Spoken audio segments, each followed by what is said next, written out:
escatología que trata de los acontecimientos finales. Escatos significa último, logos, palabra o estudio. Entonces es el estudio de las palabras que tienen que ver con los últimos tiempos. Yo sé que no es una palabra que se suele utilizar habitualmente en nuestro vocabulario de cada día, pero para que ustedes sepan que cuando hablamos de escatología no estamos hablando de nada raro, sino es la rama de la teología que estudia los acontecimientos finales. Hay parte de la teología que estudia la figura de Dios, hay parte de la teología que estudia la angelología, todo lo que tiene que ver con el mundo de los ángeles, los demonios y todo eso. Hay parte de la teología que tiene que ver con la salvación, etcétera, etcétera. Pero la parte de la teología que estudia los acontecimientos finales se llama escatología. En este caso, escatología bíblica. ¿De acuerdo? Entonces, es muy, muy importante que nos demos cuenta de un principio que funciona a la perfección. Y es que la Biblia se interpreta a sí misma. Esa es una regla de oro que hay que tener siempre presente. Lo que usted a lo mejor está leyendo en Daniel y no entiende, te vas a lo mejor al Apocalipsis y lo entiende, o viceversa. Vamos a hacer una prueba antes de entrar ya en materia, a explicar un par de capítulos muy fundamentales y necesarios de entender para poder entender el resto del tema de la escatología, para que ustedes se den cuenta lo importante que es entender otras cosas del libro de Daniel para poder interpretar adecuadamente el libro del Apocalipsis. Vamos a hacer un ejemplo. Vamos a ir, por ejemplo, al capítulo 13 del libro del Apocalipsis. El último libro de la Biblia, concretamente en el capítulo 13, los primeros versículos, vamos a leerlos para los hermanos que nos están escuchando. Apocalipsis 13, del 1 al 2. Y se van a dar cuenta que si ustedes no tienen una base bíblica para poder interpretar estos textos, ustedes no van a entender absolutamente nada. Que es lo que les suele pasar a mucha gente. Que cuando se quieren meter a estudiar escatología bíblica, como no tienen una base, el libro de Apocalipsis les aburre y entonces lo dejan para más adelante porque no entienden nada. Apocalipsis 13:1 dice: me paré sobre la arena del mar y vi subir del mar una bestia. Fíjense el dato que nos da aquí. Tenía 7 cabezas y 10 cuernos. Y en sus cuernos 10 diademas. Y sobre sus cabezas un nombre blasfemo. La bestia que vi era semejante a un leopardo. Sus pies como de oso. Y su boca como boca de león. Y concluye el versículo 2 diciendo que el dragón le dio 3 cosas. Le dio poder, le dio su trono y le dio grande autoridad. Ahora, está bien claro que este animal no existe. No hay ningún animal que se parezca a un leopardo, pero que cuando observa sus pies es como un oso y cuando habla es como un león.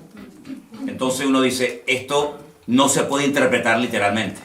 Detrás de esto hay un lenguaje simbólico. Cada animal, cada cosa que aquí nos proporciona el texto tiene que significar algo, y como no sé lo que es ese algo, no entiendo el pasaje. Entonces lo que la gente hace es que lo descarta y ya digo, lo deja para más adelante. Entonces lo primero que vamos a estudiar esta tarde es la figura o la imagen del rey Nabucodonosor. Y nos vamos al capítulo 2 del libro de Daniel. Leí estos versículos de Apocalipsis 13 para que os deis cuenta que si ustedes no entienden el pasado, no pueden entender el futuro. Entonces, en Daniel capítulo 2, es un capítulo extraordinario porque nos habla acerca de un sueño que el rey de Babilonia, en este caso Nabucodonosor, tuvo. Y entonces él dice que él quería saber su interpretación. Pero cuando él se reúne con todos los magos, sátrapas y adivinos de su corte, él les dice algo. Quiero que ustedes me interpreten el sueño que he tenido. Quiero saber lo que significa. Pero lo primero que quiero es que me digan qué fue lo que soñé. Y cuando yo vea que ustedes han sido capaces de contarme lo que yo soñé, entonces yo sabré que ustedes son capaces de interpretarme el sueño. Claro, esto nunca se había pedido. Las personas que estaban a su alrededor en la corte le dijeron, pero rey, ¿cómo te vamos a interpretar el sueño si no nos lo cuentas? Cuéntanos el sueño y nosotros te diremos lo que significa. Y él dijo, de eso nada. Si no me cuentan el sueño y a continuación su interpretación, los mando a matar a todos. Daniel, que vivía en el palacio del rey Nabucodonosor, pidió tiempo. Dijo, bueno, dame tiempo, vamos a orar, a ver si el Señor me quiere interpretar o me quiere dar la interpretación y a continuación también el sueño que has tenido. Vamos a Daniel capítulo 2. Después de orar y de buscar al Señor intensamente en oración, el Señor le reveló a Daniel lo que había soñado y lo que significaba ese sueño. Estamos en Daniel capítulo 2, versículo 27. Daniel capítulo 2, versículo 27.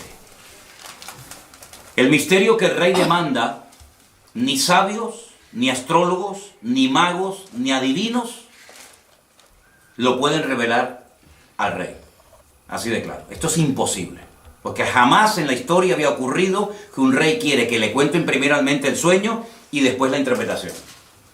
Pero hay un Dios en los cielos, el cual revela los misterios, y él le ha hecho saber al rey Nabucodonosor lo que ha de acontecer en los postreros días. He aquí tu sueño y las visiones que has tenido en tu cama. Versículo 29. Estando tú, oh rey, en tu cama, te vinieron pensamientos por saber lo que había de ser en lo porvenir. Y el que revela los misterios te mostró lo que ha de ser.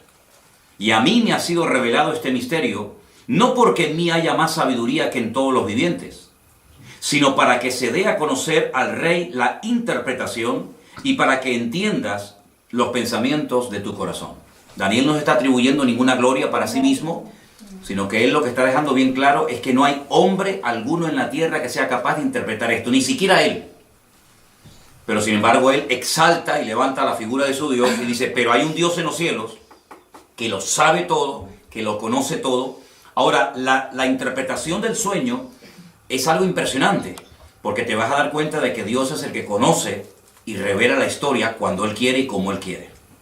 Escucha la interpretación del sueño. Versículo 31. Tú, oh rey, veías y aquí una gran imagen, esta imagen que era muy grande y cuya gloria era muy sublime, estaba en pie delante de ti, y su aspecto era terrible. La cabeza de esta imagen era de oro fino, solo la cabeza, su pecho y sus brazos de plata, su vientre y sus muslos de bronce, sus piernas de hierro, sus pies en parte de hierro y en parte de barro cocido. Estabas mirando hasta que una piedra fue cortada no con mano e hirió a la imagen en sus pies de hierro y de barro cocido y los desmenuzó. Entonces fueron desmenuzados también el hierro, el barro cocido, el bronce, la plata y el oro, y fueron como tamo de las eras de verano. Y se los llevó el viento sin que de ellos quedara rastro alguno. Mas la piedra que hirió a la imagen fue hecha un gran monte que llenó toda la tierra. Este es el sueño. También la interpretación de él diremos en presencia del rey. Versículo 37. Tú, oh rey, eres rey de reyes, porque el Dios del cielo te ha dado reino, poder, fuerza y majestad. Y donde quiera que habitan hijos de hombres, bestias del campo y aves del cielo, Él lo ha entregado en tu mano, y Él te ha dado el dominio sobre todo. Tú eres aquella cabeza de oro. Ya está revelando la interpretación del sueño. Después de ti se levantará otro reino inferior al tuyo, y luego un tercer reino de bronce, el cual dominará sobre toda la tierra. Y el cuarto reino será fuerte como hierro, y como el hierro desmenuza y rompe todas las cosas, y desmenuzará y quebrantará todo.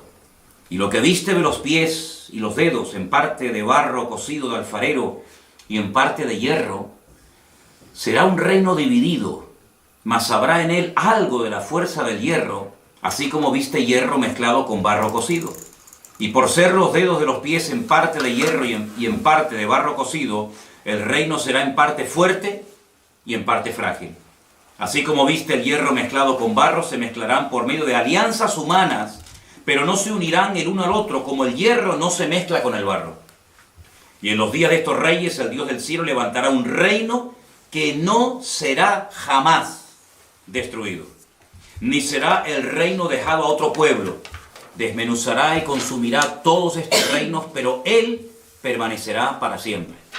Y de la manera que viste que del monte fue cortada una piedra, no con mano, la cual desmenuzó el hierro, el bronce, el barro, la plata y el oro, el gran Dios ha mostrado al rey lo que ha de acontecer en lo porvenir, y el sueño es verdadero y fiel su interpretación. Claro, ante semejante revelación, este rey soberbio, que era el que gobernaba la tierra en aquel momento, dice que se postró sobre su rostro, se humilló ante Daniel y mandó que le ofrecieran presentes e inciensos.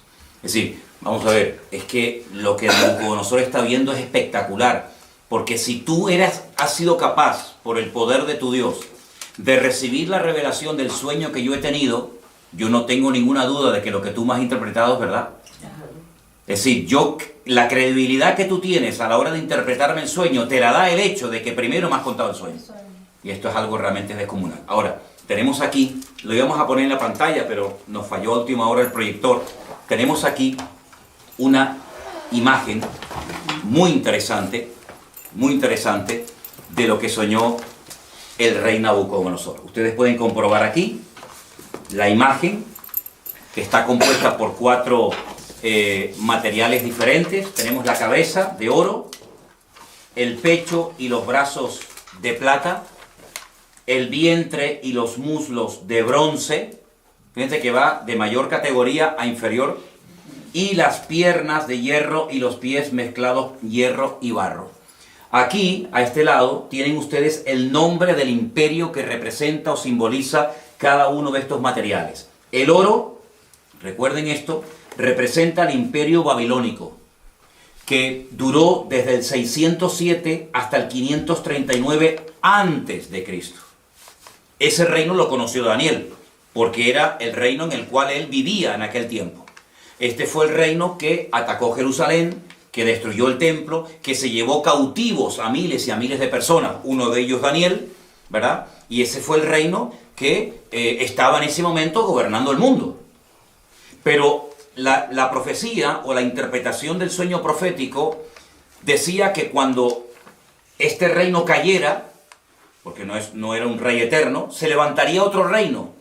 Y fíjense que como tiene 2 brazos, nos habla acerca de 2 naciones diferentes, los medos persas. Y este reino fue desde el 539 hasta el 531 después de Cristo. Los medos persas. Los persas hoy en día siguen existiendo bajo el nombre de Irán. Los iraníes son persas. Y los medos no tienen tierra y serían hoy en día los famosos kurdos. Los kurdos, los que están siempre tratando de reclamar un trocito de tierra para ellos.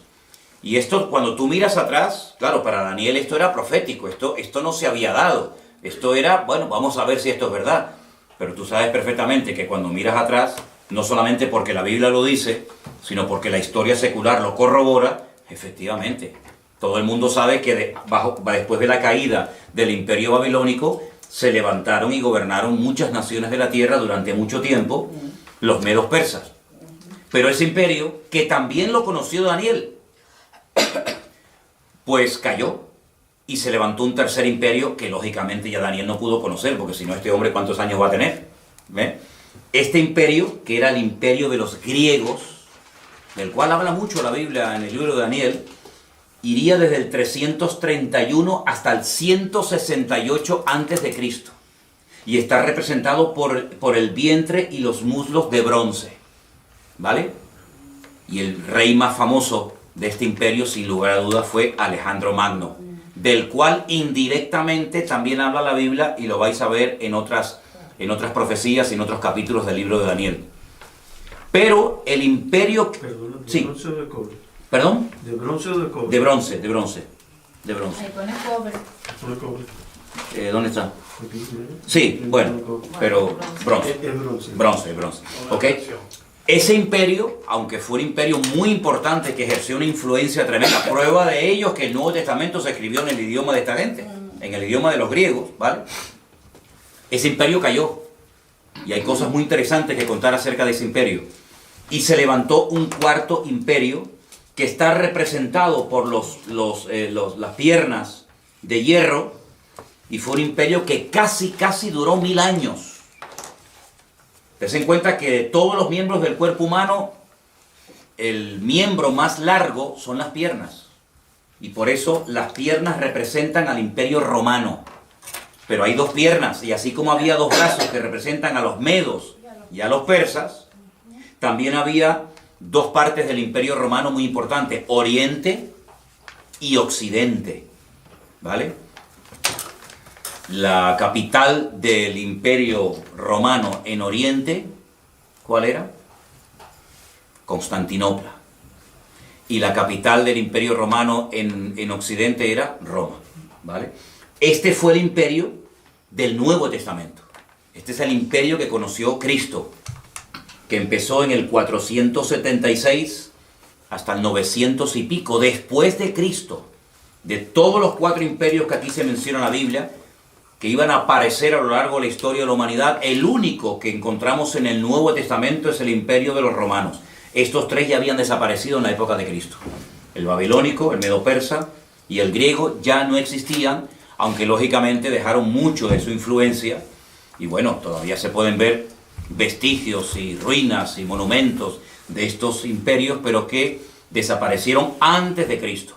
El Antiguo Testamento, la Tanaj, como se llama en hebreo, nos relata la historia del imperio babilónico, nos relata la historia del imperio medo-persa, pero no dice absolutamente nada del tercer imperio, que es el imperio de los griegos. No tenemos información en nuestras Biblias sobre el imperio griego.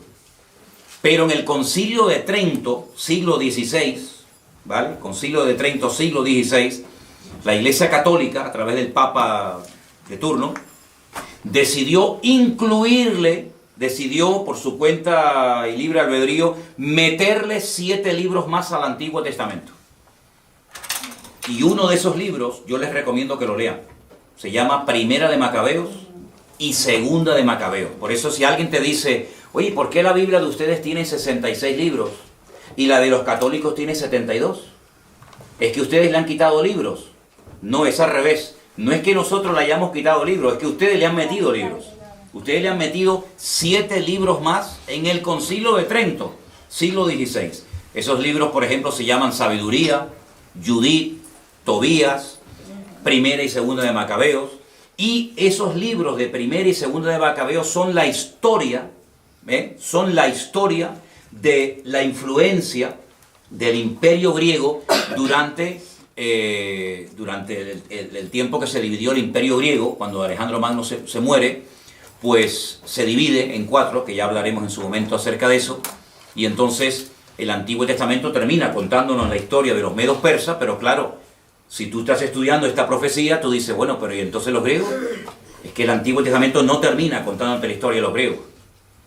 Y cuando empiezas el Nuevo Testamento ya te encuentras a los romanos, Poncio Pilato, el César de Roma, etcétera, etcétera. Entonces tú dices, ¿qué pasó con el tercero? Bueno, tú sabes, o debes saber, que entre el Antiguo Testamento y el Nuevo Testamento hay 400 años de silencio, donde no se cuenta nada, ¿vale? Y entonces por eso los griegos no aparecen en el Antiguo Testamento, pero estaba profetizado por el Señor de que habría un tercer imperio llamado el imperio de los griegos, de los macedonios, ¿de acuerdo? Entonces lo que tienen que aprenderse sí o sí de memoria, y no es tan complicado, son 8 palabras: oro, plata, bronce y hierro. Mira qué fácil: oro, plata, bronce y hierro. Babilonia, Medo-Persia, Grecia y Roma. Ya está. Con esos 4 materiales, ustedes saben que la interpretación del sueño del rey Nabucodonosor consistía en revelarle al rey Nabucodonosor la historia de 4 imperios que tendrían mucho que ver con el pueblo de Dios, tanto en el Antiguo como en el Nuevo Testamento. Podríamos contar cientos de cosas de cada uno de los imperios. Por ejemplo, este imperio, el babilónico, fue el que destruyó el primer templo, por ejemplo, ¿vale? Fue el segundo imperio, el de los medos persas, el que permitió la reconstrucción del segundo templo, por ejemplo, ¿verdad? Ahí está, en este segundo periodo, en este segundo templo, está la historia del famoso libro de Esther, donde está Asuero, donde está el rey Artajerjes, el rey Darío, ¿vale? El rey Ciro. Todo eso ocurre bajo el gobierno de los medos persas, el segundo imperio que hubo, ¿vale? Hay muchas cosas que se pueden contar acerca de cada uno de estos imperios. Fue el cuarto imperio el que, por así decirlo, inventó el sistema de muerte más despiadado y humillante del mundo, que es la crucifixión, y era el que estaba profetizado que emplearían con la figura de Cristo. Por eso el Mesías no podía haber nacido antes del Imperio Romano, porque prácticamente no existía la crucifixión, ¿vale? Fue el Imperio griego, con su cultura y su filosofía y su idioma tremendamente rico, el que utilizó el Señor para la traducción de la Biblia por primera vez. La primera vez que se tradujo la Biblia, el Antiguo Testamento, ¿vale? El Nuevo Testamento aún no estaba escrito, fue en el idioma griego. Y esa versión se conoce como la versión o la Biblia de la Septuaginta. Porque se llevaron a 70 intérpretes de la Biblia a la ciudad de Alejandría y allí se les pidió que tradujeran la Biblia. Y esa primera traducción se llamó la Biblia de la Septuaginta. ¿De acuerdo? Ahora bien, esta imagen fue un sueño que tuvo el rey Nabucodonosor. Ahora pueden entender ustedes la soberbia de este rey cuando le dice Daniel: tu reino es solamente la cabeza de oro. Pero cuando tu reino caiga, se levantará un segundo, un tercer y un cuarto imperio. Pero si ustedes siguen leyendo el libro de Daniel, se van a dar cuenta que en el capítulo 3, él manda a construir una imagen toda de oro, desde la cabeza hasta los pies. Como diciendo: yo no reconozco, yo no acepto, por mucho que se haya humillado y por mucho que haya reconocido que el Dios de Daniel era el verdadero. Hay un momento en el que él reflexiona y dice: ¿cómo? ¿Que va a haber un segundo imperio, un tercero y un cuarto? De eso nada. Él manda a construir una estatua de oro. Les voy a leer unos versículos simplemente del capítulo 3. El rey Nabucodonosor, verso 1, hizo una estatua de oro cuya altura era 60 codos, su anchura era de 6 codos, la levantó en el campo de Dura, en la provincia de Babilonia. Un atentado contra la revelación divina, como diciendo: toda la estatua va a ser de oro porque mi reino va a durar eternamente y para siempre. Y ese fue el gran milagro de aquellos 3 jóvenes que dice la Biblia que no quisieron postrarse ante la imagen de oro y fueron arrojados dentro de un horno de fuego, y el Señor los salvó milagrosamente de la muerte. Y otra vez el rey Nabucodonosor cae de rodillas y reconoce que el Dios de estos chicos es el Dios verdadero. Pero bueno, vendrán otros momentos en los que demostrará su soberbia y su orgullo, porque a pesar de las cosas tremendas que está viendo, él sigue, como decimos aquí, R con su actitud, ¿no? De no querer reconocer las cosas. Entonces, queda claro la interpretación de este sueño, queda claro, ¿no? ¿Vale? Los 4 imperios ya forman parte de la historia, pero ¿qué es lo que ocurre? En el capítulo 2 del libro de Daniel es donde aparece este sueño con su correspondiente interpretación. Pero, a su vez, Daniel también tiene un sueño, en el capítulo 7. Entonces vamos al capítulo 7 del libro del profeta Daniel y vamos a leer algunos versículos en esta tarde. ¿Los hermanos de Bélgica nos están escuchando bien? Ok, perfecto. Les mandamos un saludito a todos los hermanos de Bélgica. Y a todos los que nos están viendo de muchas partes, hermanos de Estados Unidos y de México y de muchos lugares, que el Señor les bendiga a todos. Daniel capítulo 7. Y van a ver lo importante que es entender la interpretación de este sueño que tuvo Daniel para poder entender los primeros versículos que leímos en esta tarde de Apocalipsis capítulo 13, donde no se entendió nada, pero vais a ver qué importante. Daniel capítulo 7, voy a pedirles a alguno de ustedes que lea un versículo, yo leo el siguiente, pero tienen que leerlo fuerte porque estamos grabando, ¿de acuerdo?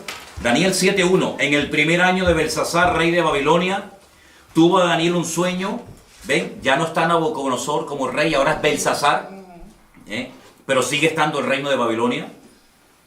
Tuvo un sueño y visiones de su cabeza mientras estaban en su lecho. Luego escribió el sueño y relató lo principal del asunto. ¿Alguien que lea el versículo 2? Daniel dijo: miraba yo en mi visión de noche, y he aquí que los 4 vientos del cielo combatían en el gran mar. Versículo 3 dice, y 4 bestias grandes diferentes, la una de la otra, subían del mar. La primera era como león y tenía alas de águila. Yo estaba mirando hasta que sus alas fueron arrancadas y fue levantada del suelo y se puso enhiesta sobre los pies a manera de hombre y le fue dado corazón de hombre. Versículo 5. Y aquí otra segunda bestia semejante a un oso, la cual se alzaba de un costado más que de otro. Tenía en su boca 3 costillas entre los dientes y le fue dicho así, levántate y devora mucha carne.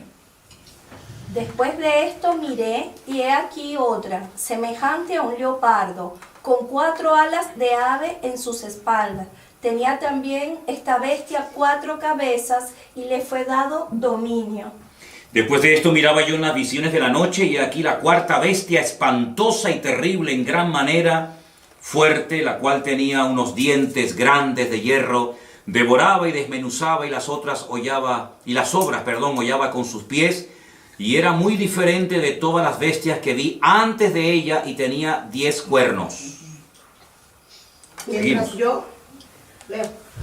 Mientras yo contemplaba los cuernos, he aquí que otro cuerno pequeño salía entre ellos, y delante de él fueron arrancados 3 cuernos de los primeros. Y he aquí que este cuerno tenía ojos como de hombre, y una boca que hablaba grandes cosas. Estuve mirando hasta que fueron puestos tronos, y se sentó un anciano de días, cuyo vestido era blanco como la nieve, el pelo de su cabeza como lana limpia, su trono llama de fuego, y las ruedas del mismo fuego ardiente. Un río de fuego procedía y salía de delante de él. Millares de millares le servían, y millones de millones asistían delante de él. El juez se sentó, y los libros fueron abiertos. Yo entonces miraba a causa del sonido de las grandes palabras que hablaba el cuerno, miraba hasta que mataron a la bestia, y su cuerpo fue destrozado y entregado para ser quemado en el fuego. Había también quitado a las otras bestias su dominio, pero les había sido prolongada la vida hasta cierto tiempo. Estamos en el versículo 13. Ahora el 13. Miraba yo en la visión de la noche y aquí con las nubes del cielo venía uno como hijo de hombre, que vino hasta el anciano de días y le hicieron acercarse delante de él. Y le fue dado dominio, gloria y reino, para que todos los pueblos, naciones y lenguas lo sirvieran. Su dominio es dominio eterno, que nunca pasará, y su reino es uno que nunca será destruido. Se me turbó el espíritu a mí, Daniel, en medio de mi cuerpo, y las visiones de mi cabeza me asombraron. Me acerqué a uno de los que asistían y le pregunté la verdad acerca de todo esto, y me habló, y me hizo conocer la interpretación de las cosas. Escuchen. Estas 4 grandes bestias son 4 reyes que se levantarán en la tierra. Primer dato interesante. Verso 18.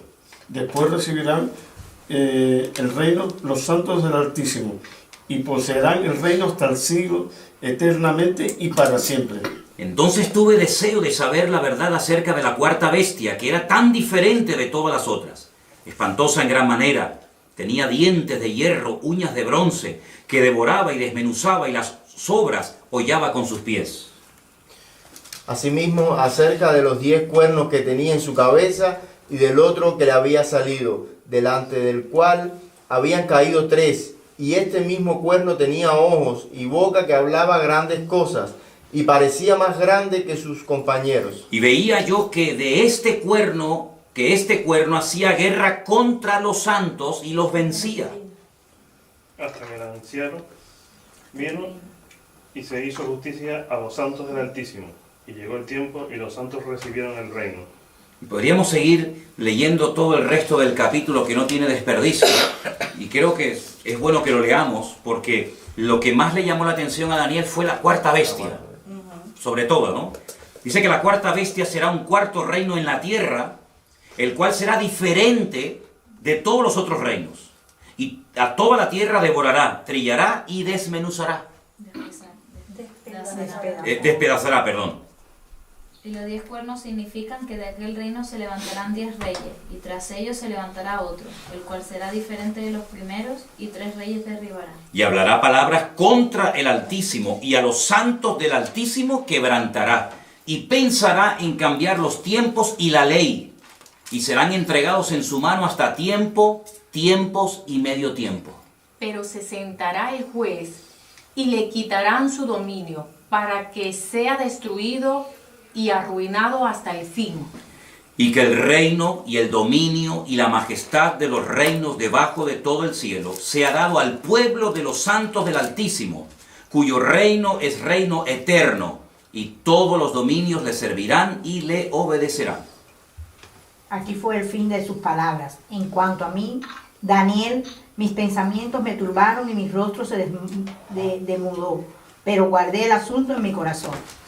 Tremendo las visiones y los sueños que esta gente tenía, ¿verdad? Ya el primer sueño del rey Nabucodonosor quedó interpretado.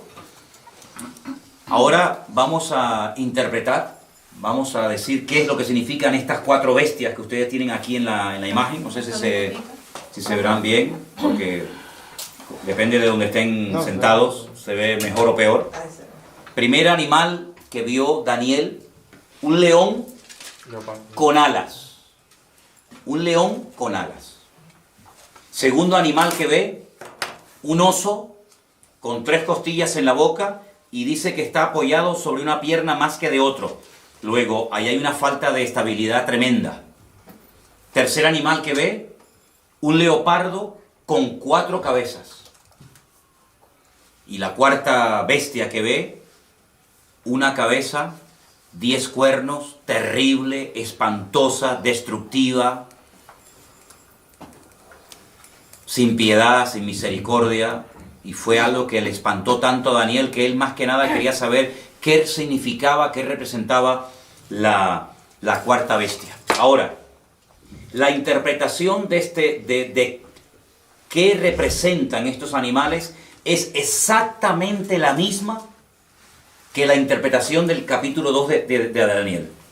La cabeza de oro representa o representaba a Babilonia, ¿sí o no? Sí. Al lado de la cabeza pongan el león con alas, representa también a Babilonia. Es lo mismo. Lo que pasa que Daniel, como siervo de Dios, ve la ferocidad de los reinos, mientras que, digamos que Nabucodonosor, como rey, lo que ve es la grandeza de los reinos, el oro, la plata, etcétera, etcétera, ¿no? Lo rápido que atacaba ese imperio está representado por las alas del león, ¿verdad? El oso representa a los medos persas, exactamente igual. Uno de los dos era más fuerte que el otro. Los persas eran más fuertes que los medos. Y por eso está apoyado sobre una pata más que de otra. Las 3 costillas que lleva en la boca representan 3 naciones, que le voy a decir qué naciones representan. Tengo aquí otra Biblia. Apunten que esas 3 costillas en la boca representan a Babilonia, Lidia y Egipto.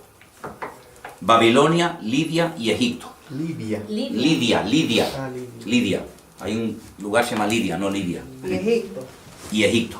¿Perdón? ¿No es Libia? No, Lidia. Libia. Lidia, con D. Babilonia, Lidia, Y Egipto. Lidia. El leopardo de 4 cabezas representa al imperio de los griegos.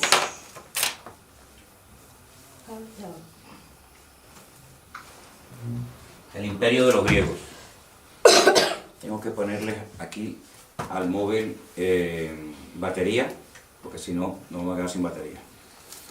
Un dato que les quiero dar, y apúntenlo porque es muy importante tener en cuenta a la hora de querer interpretar correctamente la profecía. Las cabezas son imperios y los cuernos son naciones. Eso es un dato muy importante que tienen que tener en cuenta si quieren interpretar lo que es el tema profético. Las cabezas siempre son reinos y los cuernos, naciones. Naciones o pueblos. ¿Vale? ¿Ok?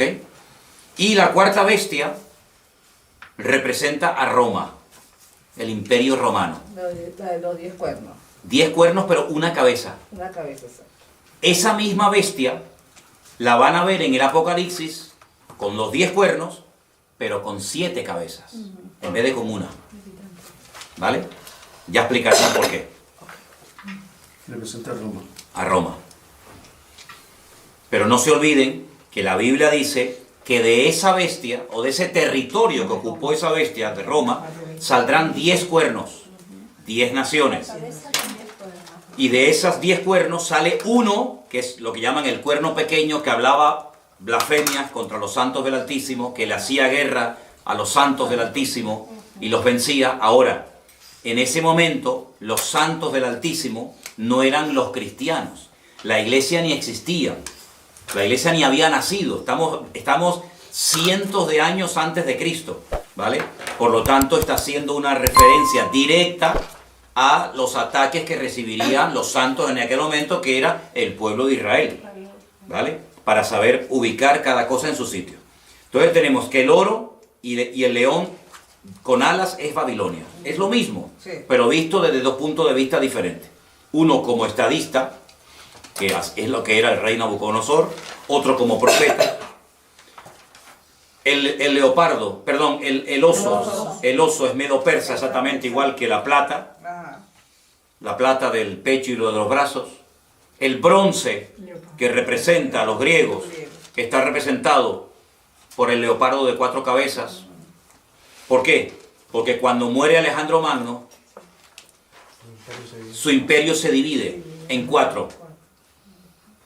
Apunten estos 4 nombres, son un nombre un poquito raro, pero es bueno que los anoten. Lisimaco, Seleuco, Ptolomeo y Casandro. Lisimaco, repito, sí, voy despacio, perdón. Lisimaco, me hacen así los hermanos, me hacen así. Lisimaco, Seleuco, Ptolomeo y Casandro.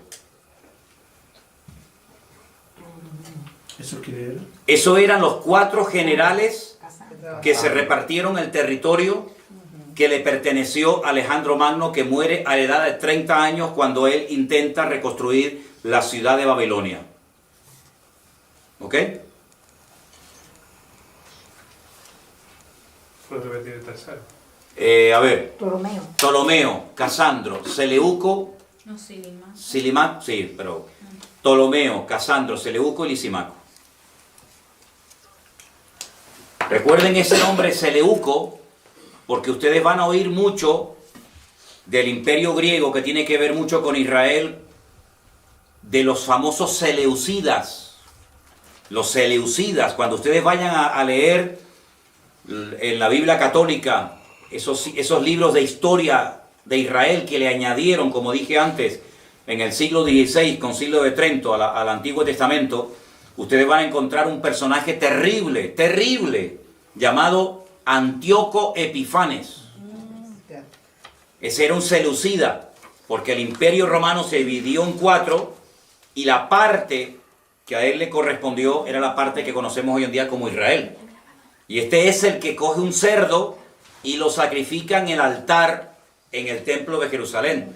Porque podríamos hablar mucho, largo y tendido, acerca de las estrategias de estos 4 imperios. Por ejemplo, el primero destruyó el templo. Él no quería que hubiera ningún templo más que el de ellos. Pero el segundo imperio manda a construir el templo. El tercer imperio no lo destruye, pero lo profana. Y el cuarto imperio lo vuelve a destruir. Entonces son las distintas estrategias de Satanás a lo largo de la historia, de cómo él ataca al pueblo de Dios. Uno lo destruye, a otro intenta que se asimilen a la cultura de los griegos. De hecho, el templo en la época de los griegos se había convertido en una especie de gimnasio, donde tenían sus ídolos y sus estatuas. ¿Se dan cuenta? Entonces todo esto es muy interesante que lo sepa. Y la cuarta bestia es nada más y nada menos que Roma, ¿sí? Vamos a ponerles aquí, a los hermanos, para que sigan viendo el estudio, ¿ok? De acuerdo. Les voy a poner aquí una imagen. Aquí tienen ustedes, por ejemplo, ¿ves? Al oso, ¿veis? El oso con las 3 costillas en la boca, representa a los medos persas, ¿sí? Vamos a ver si puedo ponerles otras imágenes, porque a veces, como dice el refrán, una imagen vale más que 1000 palabras, ¿no?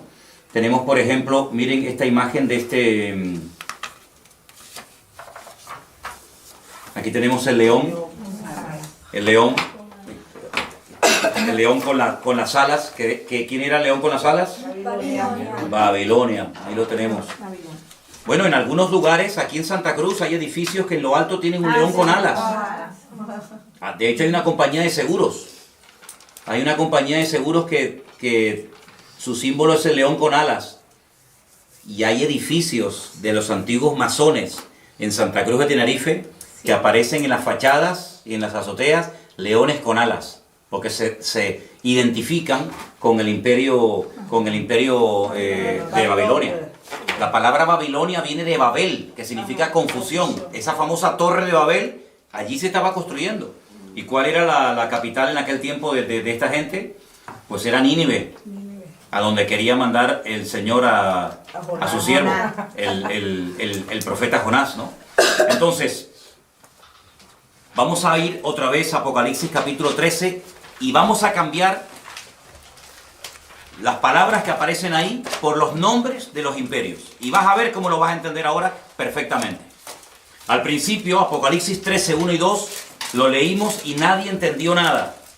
Ahora vas a ver que lo vas a entender perfectamente con esta pequeña explicación que te he dado. ¿Alguien que me lea los 2 primeros versículos, por favor?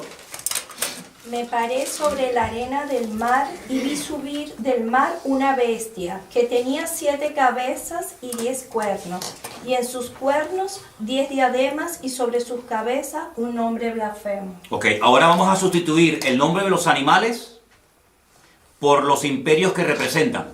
Vuélvelo a leer otra vez, por favor. Ustedes allí en Bélgica y los hermanos que nos ven por ahí, inténtenlo hacer en casa, pero cambiando el nombre del animal y sustituyéndolo por el imperio que representa o simboliza. Ok, otra vez. Me paré sobre la arena del mar y vi subir del mar una bestia. En otro versículo que ya les daré, el mar representa las naciones. ¿Vale? Tenía 7 cabezas, 10 cuernos.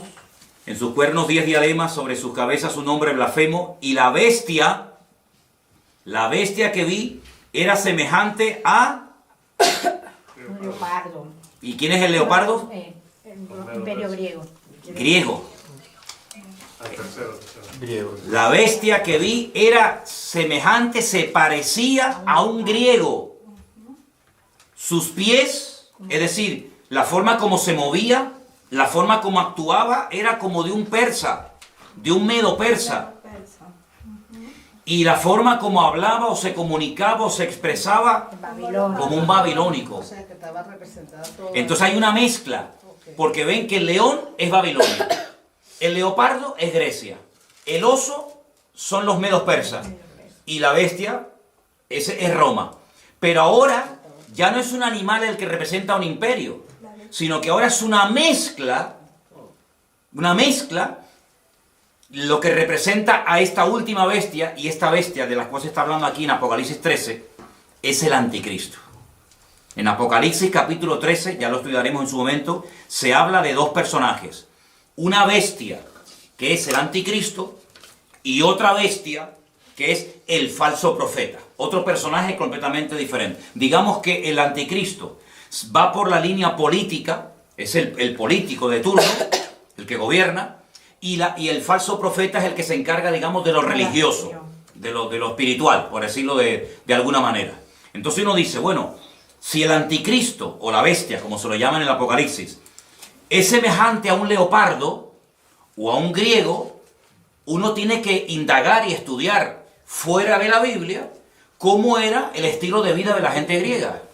Y uno dice, Era gente que le daba una importancia tremenda al aspecto físico.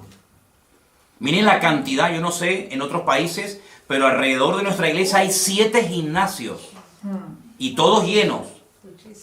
Es decir, es un hombre que le va a dar una importancia tremenda a la imagen, al aspecto físico.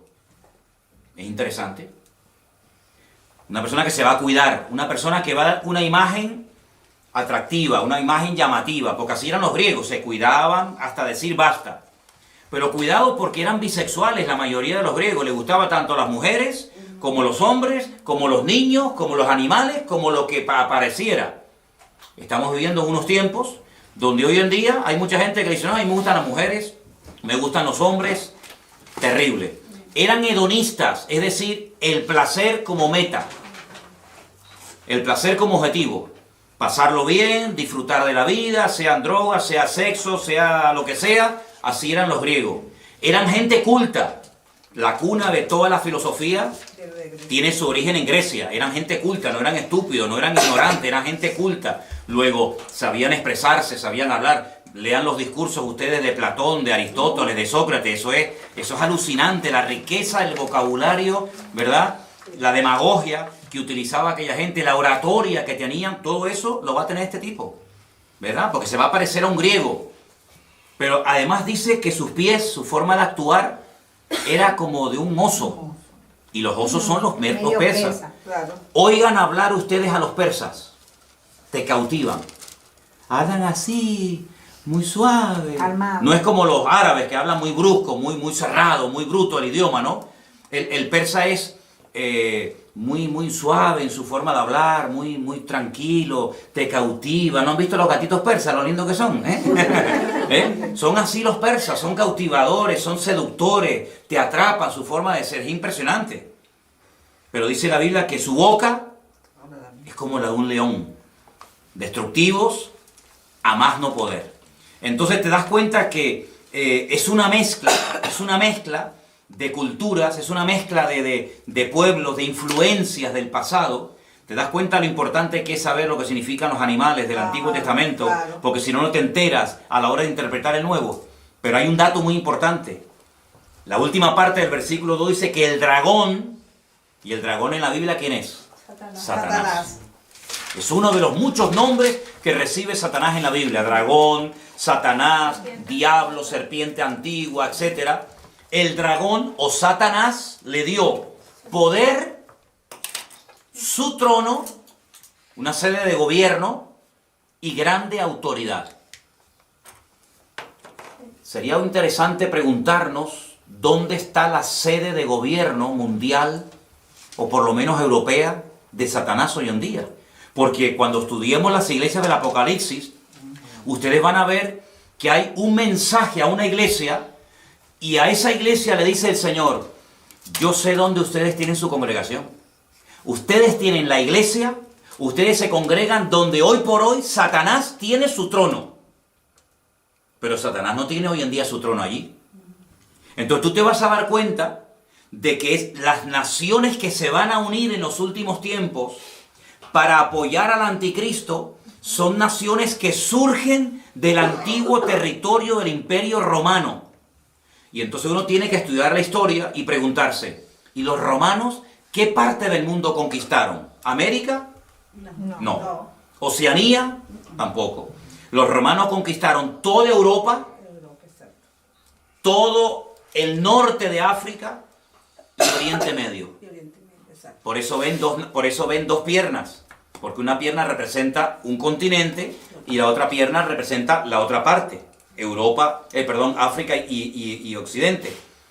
Qué curioso que el único continente del mundo que se ha unido militarmente, económicamente, políticamente, etcétera, ¿cuál ha sido? Europa. Europa hace años se enfrentó en una guerra donde murieron 65 millones de personas, donde franceses, alemanes, ingleses, austríacos, polacos, todos se odiaban. Sin embargo, hoy en día son amigos y se sientan todos a comer en la misma mesa. Hubo una primera guerra mundial donde murieron millones de personas. Es decir, el único continente donde se han llevado a cabo 2 guerras mundiales ha sido Europa. Y sin embargo hoy en día se han unido y hay una sede de gobierno hoy por hoy en Europa que está desde donde nos están viendo ahora mismo nuestros hermanos de Bélgica, allí en Bruselas, desde donde está la sede de gobierno europeo, y lo que se aprueba ahí afecta para bien o para mal al resto de Europa. De hecho, los españoles, los franceses, los alemanes, etcétera, tienen sus eurodiputados, sus representantes en ese lugar donde se dictan leyes de todo tipo. Entonces se dan cuenta de que lo que antes era un sueño o algo imposible, que incluso tuviéramos una moneda en común, los alemanes, los franceses, los italianos, los belgas, los portugueses, los griegos, etcétera, hoy en día es una realidad, ¿verdad? El euro, Europa, hasta nuestro nombre, hasta el nombre de nuestro continente tiene nombre de mitología griega. Estudien, vean, yo no lo voy a decir, pero estudien ustedes, indaguen quién fue Europa. ¿Quién fue Europa? ¿De dónde viene el nombre Europa? Era parte de la mitología de la historia griega. Entonces se dan cuenta que el imperio griego ha caído, pero la influencia griega sigue estando hoy en día, vamos, entre nosotros de una forma tremenda, tremenda. Entonces, por una parte uno ve gente muy culta, pero por otra parte ve a esa gente tan culta que son después unos auténticos salvajes y unos auténticos liberales, porque va a haber una mezcla de cultura, de salvajismo, de religiosidad, de espiritualidad. Y una cosa, los griegos eran muy religiosos.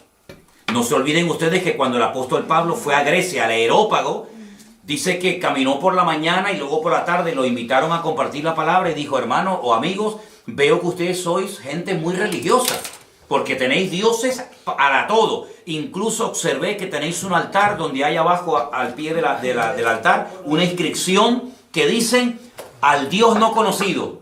Por si acaso se nos queda alguno por no adorar, también lo adoramos. Y Pablo, aprovechando esa coyuntura, dijo: yo os vengo a hablar de ese Dios que ustedes ignoran, y comenzó a predicarles la palabra, ¿no?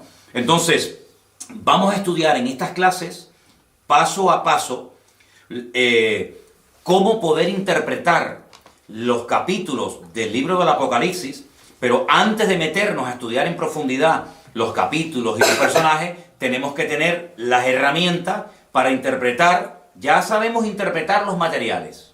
Si yo les digo la plata, los medos persas. El oro, Babilonia. El leopardo de 4 cabezas, que representa la división del imperio griego cuando muere Alejandro Magno, los 4 generales. Ya sabemos quiénes son, los griegos. La bestia con una cabeza y 10 cuernos, los romanos. El león con alas, los babilónicos. Bueno, ahora nos quedan los caballos que cambian de color en el libro de Apocalipsis, y también nos queda no solamente el tema de los caballos, sino también el lenguaje simbólico que se emplea cuando se habla de algunos imperios en particular, como por ejemplo el macho cabrío y el carnero. Eso lo vamos a ver la próxima semana, cómo hay una batalla entre el macho cabrío y el carnero, cómo se enfrentan el uno al otro, cómo hay un cuerno que le crece de una forma enorme, de una forma desproporcional. Todo eso lo vamos a ir viendo, porque el libro del Apocalipsis está escrito en un lenguaje simbólico y hay que dominarlo. Pero luego una cosa que yo creo que es fundamental es, después, con toda esta información, saber poner cada pieza en su lugar. Es decir, todo el mundo ha oído hablar algo del anticristo, de la marca de la bestia, del falso profeta, de Armagedón, ¿vale? Ahora, con todas esas piezas, ¿dónde va cada una? ¿Qué es primero? ¿Los sellos, las copas, las trompetas, el caballo negro, el caballo blanco, el amarillo? ¿Qué va primero? ¿La marca de la bestia o el arrebatamiento de la iglesia? ¿Qué va segundo? ¿La gran tribulación? Todo eso hay que saber ponerlo en su sitio, y la próxima semana, Dios mediante, vamos a poner aquí en la pizarra, vamos a hacer por orden los acontecimientos. Vamos a dar algunos versículos, como mínimo 3 por cada acontecimiento, para que ustedes puedan demostrar: yo creo en esto, por esto, porque lo dice la Biblia, y aprendernos el orden y explicar cada uno de esos acontecimientos, ¿de acuerdo? Entonces, yo quiero darles lugar ahora para que si hay alguna pregunta de lo que yo he explicado esta tarde, que es básico y elemental para poder profundizar en otros textos de la Biblia, cualquier pregunta que tengan, la hagan ahora, que quede grabada, que también quede grabada la respuesta, y así de esa manera, pues, si algo no ha quedado lo suficientemente claro, que lo pregunten ahora, ¿de acuerdo? A ver, ¿alguien tiene alguna pregunta sobre el material que hemos dado en esta tarde? Por favor, con toda libertad, la pueden hacer ahora, ¿sí? Pastor, los 4 generales que cuando Alejandro Magno, que se separaron, ellos también, por supuesto, ellos formaron parte de lo que es ahorita Europa. Entonces, ¿cuáles fueron los sitios donde ellos se establecieron? Muy buena pregunta. Los 4 generales que se encargaron de administrar el territorio que había sido previamente conquistado por Alejandro Magno, se repartieron diferentes zonas. Unas zonas tocaba Europa, yo lo voy a decir exactamente el próximo día, ¿sí? Otros tomaron territorios de África, otros territorios tomaron, por ejemplo, lo que sería Palestina y Siria y Jordania. Entonces, eso es muy importante porque de uno de esos cuatro viene el anticristo. Y eso es muy importante porque nosotros tenemos que saber el anticristo, qué características como humano tiene. Yo sé que hay películas en Hollywood donde aparece Satanás teniendo relaciones sexuales con una mujer y nace el anticristo. Eso son películas. El anticristo tiene padre y tiene madre. El anticristo es un político de carne y hueso que se dará a conocer, que tendrá un poder tremendo, una influencia tremenda a nivel mundial, que tendrá apoyo militar, apoyo económico, apoyo político de muchas naciones y que va a llevar en un principio a muchas naciones, digamos, a la prosperidad, a la abundancia, etcétera, pero que al final quebrantará todos los pactos y acuerdos y convenios que previamente había firmado y establecido, incluido uno con el pueblo de Israel, ¿verdad? Les traicionará y entonces se volverá el peor gobernante de todos los tiempos, con matanzas y con guerras y con injusticias tremendas, ¿no? Pero muy importante la pregunta que tú has hecho, porque tenemos que saber esos 4 generales qué territorio dominaban. Por eso dije antes los famosos seleucidas, sí. Los seleucidas, la famosa guerra de los asmoneos, la famosa guerra de los macabeos. La palabra macab significa en hebreo martillo. Los macabeos eran los que golpeaban, los que intentaban golpear y destruir al imperio de los griegos, que por un tiempo lo consiguieron, cuando volvieron a consagrar el templo de Jerusalén. De ahí viene la famosa fiesta de Hanukkah y todo eso, que ya lo explicaremos en su momento. Pero la próxima semana te digo exactamente el territorio que ocuparon, ¿de acuerdo? ¿Alguna pregunta que ustedes quieren hacer? O los que me están viendo en directo quieren hacer alguna pregunta sobre la clase de hoy. Quiero que quede bien clara la interpretación, la explicación de Daniel 2 y Daniel 7. Por hoy, con eso, nos podemos dar por satisfechos. Y ya la próxima semana, si Dios quiere, estudiaremos las otras partes. Ahora, finalmente quiero mostrarles esta imagen, que ya es una mezcla de los diferentes imperios que ustedes ya conocen. Aquí está la bestia con los 10 cuernos. Ven que tiene algo del oso, ven que tiene algo del leopardo, ven que tiene algo del león. Es una forma simbólica de describir la naturaleza y la esencia de este personaje siniestro llamado el anticristo. ¿Vale? A través de figuras de animales te dice cómo es esta persona. ¿Vale? Dime. Sí, o sea, eso es el anticristo. Esto es simplemente una imagen, una representación de cómo va a ser. El anticristo es un ser humano. Con nombre, apellido, con pasaporte, con huellas digitales, con padre, con madre, todo. Lo que pasa, ¿cómo describir a ese personaje? ¿Cómo podemos describir su forma de actuar, su forma de pensar, su forma de reaccionar? Bueno, pues a través de aquellos animales que en el Antiguo Testamento representaban imperios que existieron, y entonces se hace una especie de mezcla de esos animales para describir cómo es su naturaleza como persona. ¿Sí? ¿Quedó claro? ¿Sí? ¿Ok? ¿Alguna pregunta más? La otra bestia y el dragón irán por separado, pero tendrán, claro, estarán interconexionados con... Totalmente. Con la misma... Sí, la primera bestia del Apocalipsis 13 que surge del mar. Dice en el versículo 1, vi subir del mar una bestia, y la describe. La otra, la del versículo 11, dice, después vi otra bestia que subía de la tierra, y tenía cuernos semejantes a los de un cordero, pero hablaba como un dragón. Son dos bestias diferentes, pero están, vamos, totalmente unidas, vinculadas, se apoyan mutuamente, porque dice que esta bestia, el falso profeta, como se le llama, hace que adoren y que sigan a la primera bestia, pero lo curioso es que después la primera bestia destruye a la segunda bestia. Primero se apoyan y luego se matan entre ellos, que es lo que muchas veces hemos visto. Los cananeos, aquellas 7 naciones de Canaán, eran los filisteos, los amorreos, en fin, todas las naciones se odiaban, se mataban entre ellos, pero cuando tenían un enemigo en común, se unían para hacer fuerza, para pelear contra Israel, pero luego después entre ellos se mataban, y entre ellos se odiaban, ¿no? Como por ejemplo pasa hoy en día en el mundo árabe, que se odian entre ellos, se matan entre ellos, pero luego cuando tienen que pelear con un enemigo más poderoso que ellos, se unen, pero es como el barro con el hierro, que dice que así como no pega, se quieren unir naciones que tienen un enemigo en común, pero en el fondo no dejan de odiarse, ¿no? Y de matarse el uno al otro, ¿no? Tremendo. ¿Vale? Y por ejemplo, sí.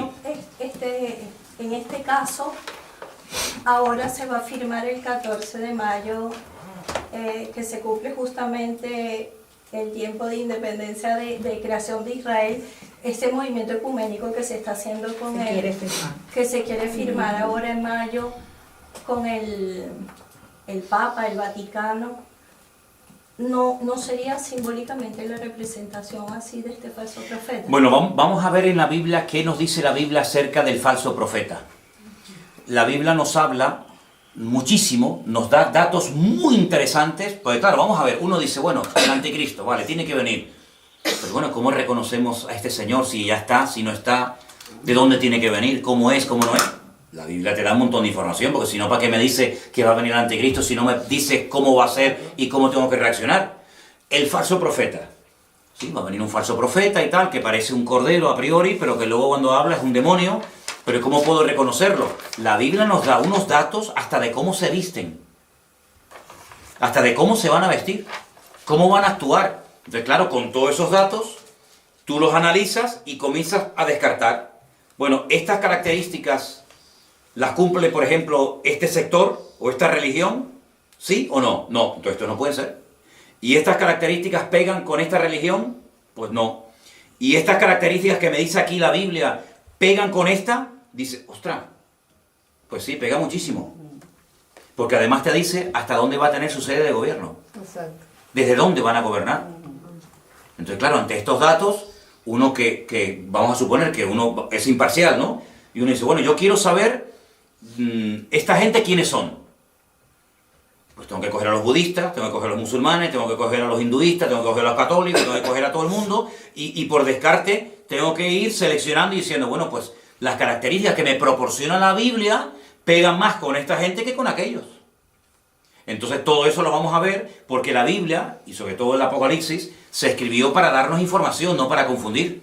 Claro. Darnos información en un lenguaje simbólico, pero que cuando tenemos las herramientas, como ustedes ya hoy pueden interpretar el Apocalipsis capítulo 13 muchísimo mejor que hace una hora. ¿Por qué? Porque ya sabes lo que representan los animales. Hace una hora no tenías a lo mejor ni idea. Pues cada semana tú vas a tener un montón de datos. Es como una plantilla, ¿no? Yo la pongo encima del texto y digo, el dragón significa esto, la bestia significa lo otro. Y te vas a dar cuenta de que vas a disfrutar, porque ahora sí que lo entiendo. Ahora sí que lo entiendo. ¿Y el anticristo y falso profeta que será musulmán? No se sabe si es de religión, europeo. Vamos a verlo. Sí, la Biblia lo dice. Como también dice que una de las señales será que se unirán 4 potencias y una de ellas desaparecerá, será convertida a polvo. Yo lo puedo traerlo más claro, pues. Bueno, de lo que hemos leído esta tarde habla de 4 imperios que se levantarían, que finalmente serían destruidos y al final se levantaría un imperio eterno. Y claro, uno se pregunta, ¿y el imperio eterno cuál es? ¿El que no va a ser destruido nunca? Años diciendo, Señor, una de las señales señales va a ser que cuando se empiezan a unir cuatro potencias, esas potencias